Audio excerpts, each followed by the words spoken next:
Hello বন্ধুরা, আমি প্রিয়া। আমার চ্যানেল প্রিয়া রান্নাবান্নায় তোমাদের সবাইকে স্বাগত জানাই। আজকে তোমাদের সঙ্গে শেয়ার করব একদম কম উপকরণে গলদা চিংড়ি মাছের ঝাল। কালকে তো ক্রিসমাস আর সামনেই আসছে নিউ ইয়ার। এই রেসিপিটা একবার হলেও ট্রাই করো, আশা করি খুব ভালো লাগবে। চিংড়ি মাছের মালাইকারি তো আমরা সকলেই পছন্দ করি। কম সময়ে কম উপকরণে চিংড়ি মাছের এই রেসিপিটি একবার ট্রাই করার অনুরোধ রইল। চলো তাহলে আজকে আমার রেসিপিটি শুরু করা যাক। এখানে আমি 600 গ্রাম চিংড়ি মাছ নিয়েছি। চিংড়ি মাছটা খুব একটা বেশি বড় না, আবার খুব একটা বেশি ছোট না, মিডিয়াম সাইজের। চিংড়ি মাছটাকে কেটে পরিষ্কার করে ধুয়ে নিয়েছি। চিংড়ি মাছের যে শিরাটা আছে সেটাকেও ফেলে দিয়েছি, আর মাথার যে ময়লাটা আছে সেটাকেও ফেলে দিয়েছি। পরিষ্কার করে ধুয়ে এবার আমি ম্যারিনেট করে নেব। দিয়ে দিচ্ছি পরিমাণ মতো লবণ, সামান্য একটু হলুদ গুঁড়ো, আর দেবো সামান্য একটু কাশ্মীরি লঙ্কার গুঁড়ো। ভালোভাবে মশলাটা মাখিয়ে নিয়ে কিছুক্ষণ রেখে দেবো। তারপরে গ্যাসে কড়াই বসিয়ে বেশ কিছুটা পরিমাণে সর্ষের তেল দিয়ে দেবো। তেলটা হাই হিটে খুব ভালোভাবে আগে গরম করে নেব। তেলটা গরম হয়ে যাওয়ার পরে একে একে চিংড়ি মাছগুলো দিয়ে ভেজে নেব। সবটা চিংড়ি মাছ একসঙ্গে দিয়ে ভাজবো না, হাফ ভাজবো, পরে আবার হাফটা ভাজবো। চিংড়ি মাছগুলো খুব বেশি কড়া করে ভাজবো না, হালকা করে ভেজে তুলে নেব। চিংড়ি মাছ কড়া করে ভাজলে রান্নার পরে কিন্তু শক্ত হয়ে যায়। চিংড়ি মাছটা উল্টে পাল্টে একটু হালকা করে ভেজে তুলে নেব। বাকি যে চিংড়ি মাছগুলো আছে সেই চিংড়ি মাছগুলো একইভাবে ভেজে নেব। তোমরা এই রেসিপিটি যে কোনো ছোট চিংড়ি মাছ দিয়েও করতে পারো, খেতে কিন্তু খুবই ভালো লাগে।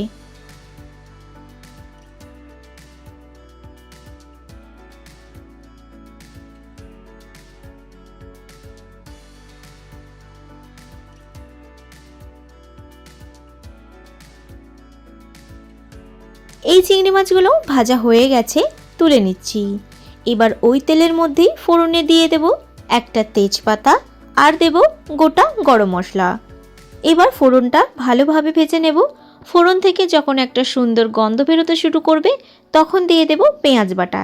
এখানে আমি 3টে মিডিয়াম সাইজের পেঁয়াজ ব্যবহার করেছি। গ্যাসের ফ্লেমটা হাইতে রেখে পেঁয়াজটা খুব ভালোভাবে ভেজে নিতে হবে। পেঁয়াজের যে এক্সট্রা জল আছে সেই জলটা কিন্তু শুকিয়ে আসা অবধি ভেজে নিতে হবে।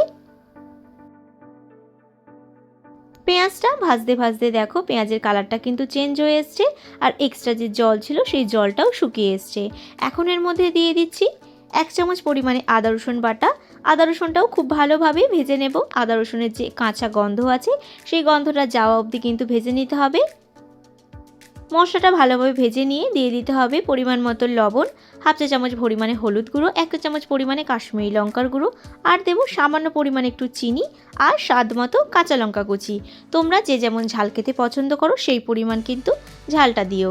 দিয়ে মশলাটা ভালোভাবে মিশিয়ে নিয়ে একটা বড় সাইজের টমেটো পেস্ট করে রেখেছিলাম সেই টমেটো পেস্টটা দিয়ে দিচ্ছি। এখানে মশলা কষানোর জন্য কিন্তু জল ব্যবহার করব না, যেহেতু টমেটো বাটাটা দিচ্ছি তাই এখানে কোনো জল ব্যবহার করব না। গ্যাসের ফ্লেমটা একদম লোতে করে দিয়ে ঢাকা চাপা দিয়ে মশলাটা ভালোভাবে কষিয়ে নেব। তাতে টমেটোর যে কাঁচা গন্ধটা সেটাও চলে যাবে, আর মশলাটা কিন্তু ভালো মতো কষানো হয়ে যাবে। দেখো মশলা কিন্তু ভালো মতো কষানো হয়ে গেছে, মশলা থেকে তেল ছেড়ে দিয়েছে, আর কালারটাও সুন্দর এসছে। এখন এর মধ্যে দিয়ে দিতে হবে ভেজে রাখা চিংড়ি মাছগুলো। চিংড়ি মাছগুলো দিয়ে গ্যাসের ফ্লেমটা লো টু মিডিয়ামে রেখে মশলার সঙ্গে ভালো মতো কষিয়ে নিতে হবে। যত ভালো কষানো হবে রান্নার টেস্ট কিন্তু ততটা ভালো আসবে। আর গ্যাসের ফ্লেমটা কিন্তু হাইতে দিয়ে কখনোই কষাবে না, তাহলে মশলা কিন্তু তলায় পুড়ে যেতে পারে। আর হালকা হাতে একটু নাড়াচাড়া করছি, না হলে চিংড়ি মাছগুলো ভেঙে যেতে পারে। ঢাকা চাপা দিয়ে মিনিট 5 সময় ধরে কষিয়ে নেওয়ার পর দেখো কালারটা দেখো কতটা সুন্দর এসছে, আর মশলা থেকে বেশ ভালো মতো তেল ছেড়ে দিয়েছে। এখন হালকা নাড়াচাড়া করে এর মধ্যে দিয়ে দেব গরম জল। যে যেমন গ্রেভি খেতে পছন্দ করবে সেই পরিমাণ কিন্তু জল এখানে অ্যাড করবে। আর এই রান্নাটায় চেষ্টা করবে গরম জল দেওয়ার, তাতে চিংড়ি মাছটা কিন্তু নরম থাকবে আর রান্নার স্বাদটাও ভালো হবে।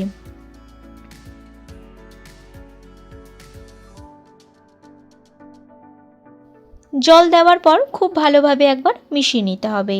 তারপর গ্যাসের ফ্লেমটা প্রথমে 2 থেকে 3 মিনিট হাইতে রেখে ভালোভাবে ফুটিয়ে নিয়ে গ্যাসের ফ্লেমটা লো টু মিডিয়ামে রেখে আরও মিনিট 5-6 সময় ধরে রান্না করে নেব। দেখো বন্ধুরা রান্না কিন্তু আমার একদম হয়েই এসছে। আর চিংড়ি মাছের ঝালটা দেখো কতটা সুন্দর দেখতে লাগছে। এখন এর মধ্যে আমি দিয়ে দেব ধনেপাতা কুচি।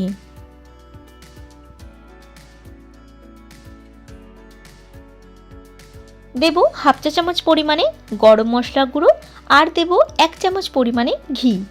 এবার গ্যাসের ফ্লেমটা একদম লোতে করে দিয়ে খুব ভালোভাবে মিশিয়ে নিয়ে ঢাকা দিয়ে 2 মিনিট স্ট্যান্ডিং টাইমে রাখবো।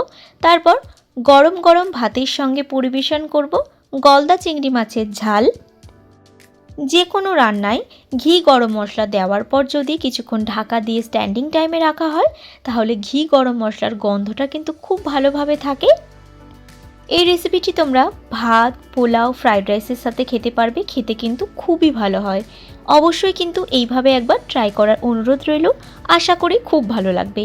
আর আজকের আমার এই রেসিপিটি তোমাদের কেমন লাগলো কমেন্ট করে জানিও, ভালো লাগলে একটা লাইক করো আর তোমাদের বন্ধুদের সঙ্গে শেয়ার করে দিও। এরকমই নিত্য নতুন রেসিপির আপডেট পেতে আমার চ্যানেলটা সাবস্ক্রাইব করার অনুরোধ রইল। আর সবার আগে আমার ভিডিও নোটিফিকেশান পেতে পাশে থাকা বেল আইকনটা প্রেস করে দিও। সকলে খুব ভালো থেকো, সুস্থ থেকো।